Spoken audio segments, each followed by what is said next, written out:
پاکستان میں جھگی واسیوں کی شروعات خوبصورت شہر کراچی سے ہوئی۔ جب تقسیم کے بعد ہجرت کر کے آنے والوں نے اس پرسکون شہر میں سکونت کی تلاش میں اپنے لیے رہائش کا انتظام شروع کیا، ان بے سہارا غریب لوگوں کے پاس سوائے آنکھوں میں چند سنہرے خوابوں کے اور کچھ نہ تھا۔ دلوں میں امیدیں، وہ سب کچھ پھر سے حاصل کرنے کی خواہشیں جو کچھ وہ اپنے پیچھے چھوڑ آئے تھے۔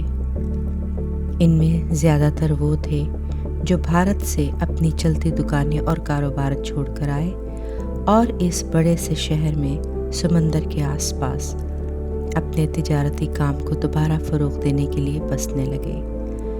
ان میں بیشتر کا ذریعہ معاش ماہی گیری تھا۔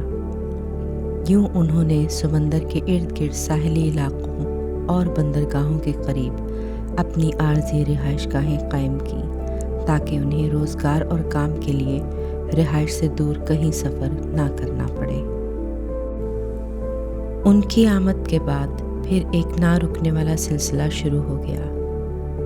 تقسیم بر صغیر کے بعد کراچی نوزائیدہ پاکستان کا دارالخلافہ بنا۔ یہ وسیع و پرسکون شہر ان مہاجرین کی آماج کا بنتا اور پھر دھیرے دھیرے پھیلتا ہی چلا گیا۔ کراچی ان دنوں ایک ایسا شہر تھا جہاں آنے والوں کو امید نو نظر آتی تھی، جہاں زندگی مسکراتی تھی اور جہاں کی فضا تارکین وطن کو اپنی جانب کھینچتی۔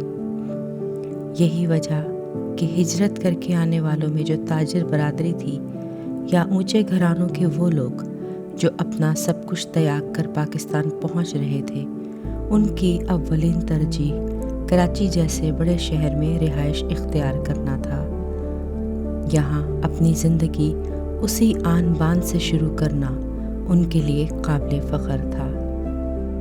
اور پھر یہ حقیقت ہے کہ جہاں تجارتی مراکز یا کاروباری طبقہ پایا جائے، وہیں مزدور بھی اپنے روزگار کے مواقع زیادہ پاتے ہیں اور ایسے ہی شہر میں رہنے کو ترجیح دیتے ہیں جہاں انہیں روزی روٹی بلا تعطل ملتی رہے۔ یوں یہ شہر آباد ہوتا چلا گیا۔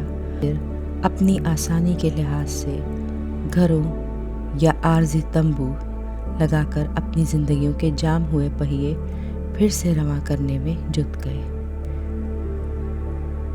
کراچی کے سب سے بڑے اور قدیم علاقے اورنگی نے ان بے سہاراؤں کو نہ صرف سہارا دیا بلکہ خوش دلی سے ان تارکین وطن کو خوش آمدید کہا۔ وہ تارکین جو 1947 کی ہجرت میں آئے، وہ تارکین جو 1971 میں یہاں منتقل ہوئے۔ یوں اورنگی مہاجروں اور تارکین کو پناہ اور رہائش دینے والا کراچی کا سب سے بڑا علاقہ بن گیا اور یہاں ان کی مسلسل آمد جاری رہی۔ رفتہ رفتہ ان مہاجرین کی کچی بستیاں زندگی کے بے رحم اور ظالمانہ روپ سے ہمیں روشناس کروانے لگیں۔ دوسرے لفظوں میں کہا جا سکتا ہے کہ غریب اور غربت کی اصل زندگی کی نمائندگی یہی علاقہ کرتا ہے۔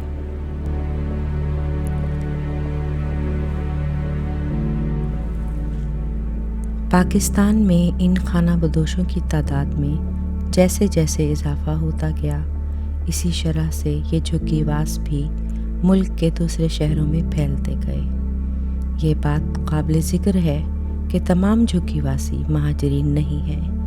ان میں وہ عوام بھی شامل ہے جو پاکستان میں سطح غربت سے نیچے زندگی گزار رہے ہیں یا گزارنے پر مجبور ہیں۔ ان میں سے بیشتر مزدور طبقہ یا گداگروں کا وہ طبقہ ہے جو ان جھگیوں میں رہائش پذیر ہے، اور پورے ملک میں ہر صوبے شہر میں یہ جھگیاں ہر کالونی میں نظر آتی ہیں۔ UNDP کی رپورٹ فروری 2018 کے مطابق صوبہ بلوچستان وطن عزیز کا سب سے غریب ترین صوبہ ہے اور کسی بھی صوبے کے متوسط امیر یا غریب ہونے کا اندازہ اس کے شہریوں سے کیا جاتا ہے۔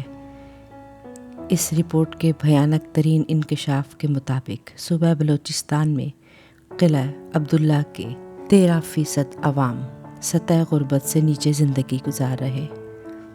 رپورٹ کی روح سے بلوچستان کے بعد غربت میں دوسرے نمبر پر خیبر پختونخوا ہے، جہاں 49% آبادی غربت کی چکی پیس رہی ہے۔ کسی بھی ملک میں غربت کا پھیلنا عام طور پر 3 وجوہ کی بنا پر ہوتا ہے: آبادی میں اضافہ، ناخواندگی کی شرح میں اضافہ اور ٹیکسوں کا غیر معتدل ہونا۔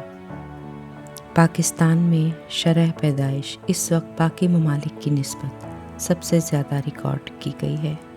ایک محتاط اندازے کے مطابق اگر آبادی میں اضافے کی صورتحال یہی رہی تو 2050 تک پاکستان کی آبادی 350 ملین سے تجاوز ہو جانے کے امکانات ہیں، جو پوری دنیا میں اس وقت سب سے زیادہ لگائے جانے والا اندازہ ہے۔ آبادی میں اس قدر تیزی کی بنیادی وجہ اول ناخواندگی، عورتوں میں اپنی صحت کے حوالے سے معلومات نہ ہونے کے برابر ہونا، اور غربت کی سطح یا اس سے نچلی سطح پر زندگی گزارنے والے عوام کے گھروں میں بے تحاشا بچوں کی اوپر تلے پیدائش کا ہونا ہے۔ ایک جھکی واس جہاں آمدن نہ ہونے کے برابر ہو، وہاں ایک گھر میں 7 یا 8 بچے ہونا معمولی بات ہے۔ حالیہ سروے اور رپورٹوں کی بنیاد پر یہ بھی کہا جا سکتا ہے کہ ایک محتاط اندازے کے مطابق پاکستان کی تقریباً آدھی فیصد آبادی ناخواندہ ہے۔ 7.26% بچے غربت کی وجہ سے اسکول نہیں جا پاتے۔ Institute of social and policy science کی رپورٹ کے مطابق پاکستان ان ممالک کی فہرست میں دوسرے نمبر پر آتا ہے جہاں بچوں کی اتنی بڑی تعداد اسکولوں سے محروم ہے۔ پہلے نمبر پر نائجیریا ہے۔ اس کی وجہ یہ کہ ساؤتھ ایشین ممالک میں پاکستان وہ ملک ہے جہاں تعلیم کی مد میں سب سے کم GDP مختص کیا جاتا ہے۔ لہٰذا جس ملک میں شرح تعلیم اتنی نیچے ہو، وہاں ملازمتیں کرنے اور کمانے والے کم اور کھانے والے زیادہ پائے جاتے ہیں۔ یہ ناخواندہ بچے تعلیم حاصل کرنے کے بجائے گداگری یا مزدوری کرتے ہیں۔ کسی بھی ملک کی ترقی کا دار و مدار ٹیکس پر ہوتا ہے۔ جس ملک میں ٹیکس دینے والے عوام کی شرح 80 سے 90% ہو، وہاں ملک میں کاروبار، روزگار اور ملازمتوں کے نئے در واہ ہوتے ہیں۔ ٹیکس نہ دینے والی قوم اپنے ہاتھوں خود اپنے لیے بربادی کا گڑھا کھودتی ہے۔ بدقسمتی سے ہمارے ملک کا شمار بھی انہی ممالک میں ہوتا ہے جہاں ہر طرف کرپشن نے اپنے پنجے گاڑ رکھے ہیں۔ حکمرانوں سے لے کر عام آدمی تک اپنا حصہ کھانا نہیں بھولتا، نتیجتاً خمیازہ غریب کو بھگتنا پڑتا ہے۔ ایک غریب اور ایماندار آدمی کو ناجائز بلوں اور مہنگائی کے بوجھ تلے دبا کر مر جانے پر مجبور کرتی زندگی، اور دوسری طرف عمرہ کی بڑھتی جائیدادیں اور بینک بیلنس۔ اس عدم توازن سے غربت جنم لیتی اور ملک معاشی اور اقتصادی بحرانوں میں مدغم ہو کر رہ جاتا ہے۔ بعض اوقات ایک ایسے گھر میں جہاں محض ایک بلب یا ٹیوب لائٹ اور ایک پنکھا چلتا ہو، وہاں کے مکین بھی 5000 بجلی کا بل ادا کرتے ہیں۔ سسٹم کا یہ غیر ذمہ دارانہ فعل قوم کو لے ڈوبتا ہے۔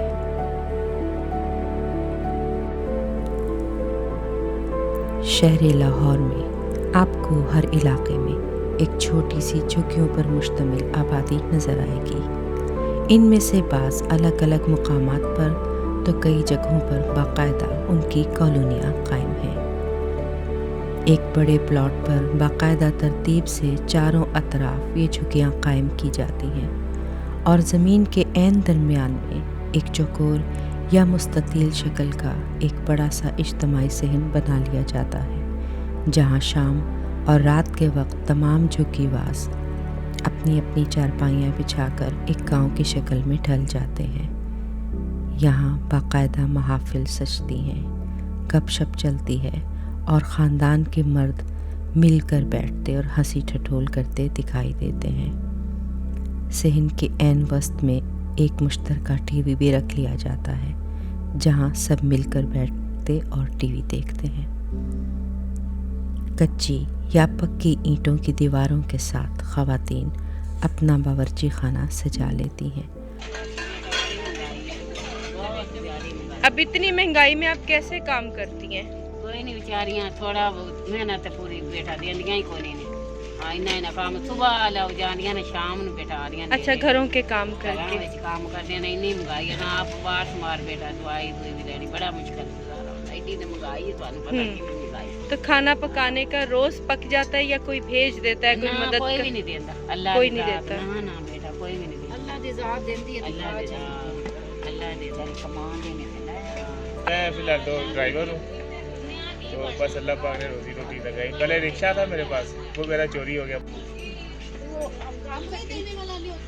لوگوں کے گھر میں سامنے یہ اچھے لوگ عزت والے الحمدللہ، تو وہ مطلب جو بھی کوئی مسئلہ ہوتا ہے تو پھر ڈسکس کر کے اس طرح بھی اللہ ہے۔ یہ بالکل ہی ایک الگ دنیا ہے جہاں اگر آپ اچانک چلے جائیں تو وہ آپ کے دخل اندازی بالکل پسند نہیں کرتے اور ناگواری ان کے چہروں سے ٹپکتی ہے۔ ان کی زندگی عام شہریوں سے بہت مختلف ہوتی ہے اور انہیں جاننے کے لیے ان کی زندگی میں جھانکنا اور قریب سے دیکھنا بہت ضروری ہے۔